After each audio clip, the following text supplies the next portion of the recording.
My HP PhotoSmart inkjet printer is one of the greatest printers I've ever owned. Unfortunately, it's also one of the most expensive. I can't say I've spent more on any one printer in ink than I have on this one.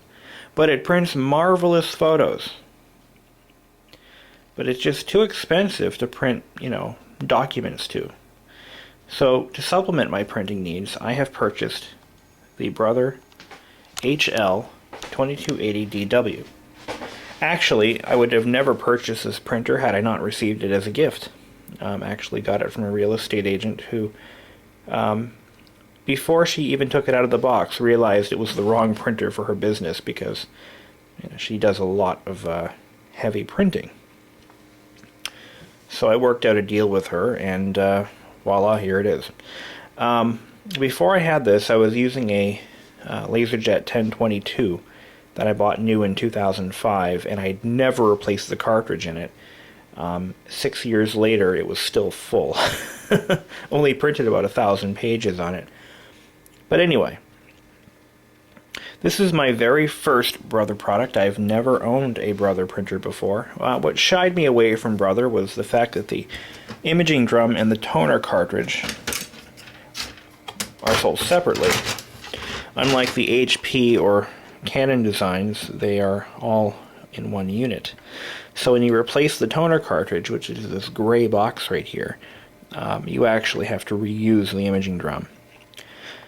What Brother actually did in designing their products is they've used a higher quality or longer lasting imaging drum. So you actually get maybe 5 or 6 toner cartridge replacements for every imaging drum you replace. At least that's the intention. But when the time comes, the imaging drum will cost you approximately $100 if purchased from Brother. But that's okay, because the way I see it, the amount of printing I do, this machine will probably last another 5 or 6 years. At least that's what I hope.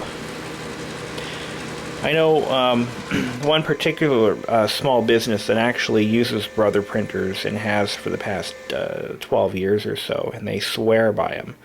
So, hey, it may be the best printer I've ever owned. I won't know that until something happens, of course. But anyway, this is a basic review of the product, what I think of it, my initial impressions, and I have to say, I'm very impressed.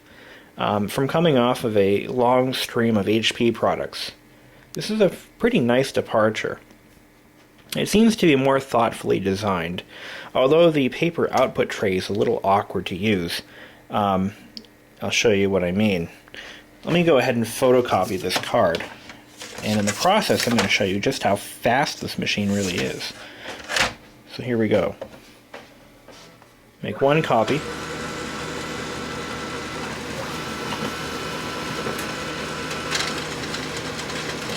And there it is. Razor sharp.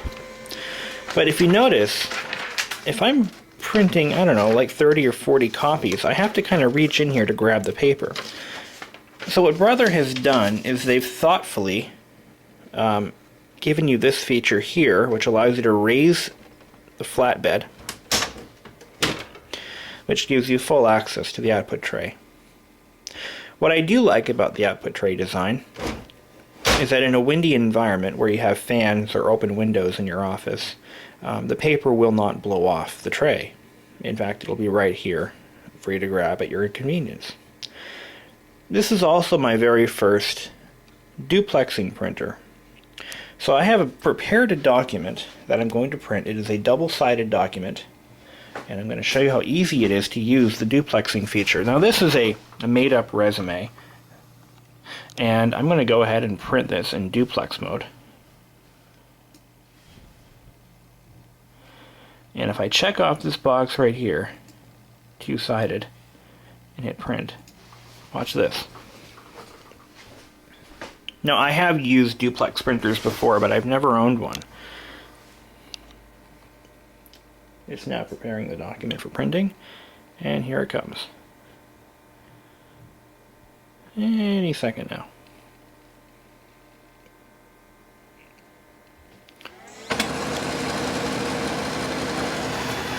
So as you can see, the document comes out, and then it pulls it back in again, prints the other side, spits it back out, and there's your double-sided document. Great. That was quick and easy, and fast. Another interesting feature this printer has that I haven't seen in any HP products yet is that when it prints an envelope, it actually has you open the rear door first. And it does that to prevent the envelope from being wound through the output tray roller. And the effect of that is a heavily curled envelope. And on some envelopes where they have peel and seal strips in the back, those strips can get caught in the rollers and create a pretty nasty mess for you. So this one has written right into the driver. It actually tells you to open the rear door. So it spits the envelope right out the back. Kind of annoying if you ask me, but if it saves me a little bit of hassle, that's okay.